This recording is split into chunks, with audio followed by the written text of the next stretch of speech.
দেখেন এগুলো যে আবার লিখে মিলতেছে এখন খানদানি নায়ক হ্যাঁ নায়ক যেটা মুসলমান তলাপতির লগে গিয়া তামিল ছবির নায়ক মুসলমান সাকিব খান না শাহরুখ খান শাহরুখ খান তো মুসলমান না সালমান খান মুসলমান কি যে শাহরুখ খান সালমান খান কি মুসলমান কি যে সালমান খানকে তো উঠতেছে তলাপতির লগে ছবি তুলতেছে অন্যদের আশ, আজকে শুনছা না আমি জানি না আমির খান ও এটাই জানেন না না। ছবি দেখে আমি কোনো ছবি দিই না বাদ দিছি ছবি দেখা ঋত্বিক রোশন কি হিন্দু না মুসলমান হাইকে দিছে দেখেন এই ঋত্বিক রোশন পুরো হিন্দু হিন্দু হ্যাঁ তাহলে সালমান খান শাহরুখ খান তাহলে এরা মুসলমানেরা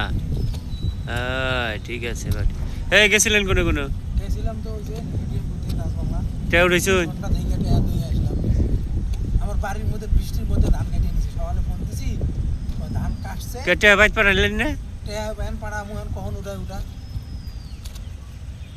ভাইরে আমার তো কে আমরা সিমেন্ট নেক্সাস ওপেন করবেন কাঠ বাইতে হবেন এখন তো খরচ যাবনি 500 আচ্ছা এই নেক্সাস ওপেন করতে কি কাট লাগে না কিচ্ছু লাগবো না কার্ডের ইয়া লাগে কিচ্ছু লাগবো না নাম্বার লাগে না কিচ্ছু লাগবো না এটা বাইরে বুকে হবো এবার বড় ভাইটা কি হবো সবারটাই হবো যার এটিএম কার্ড আছে প্রত্যেকটা নেক্সাস হবো নাকি রে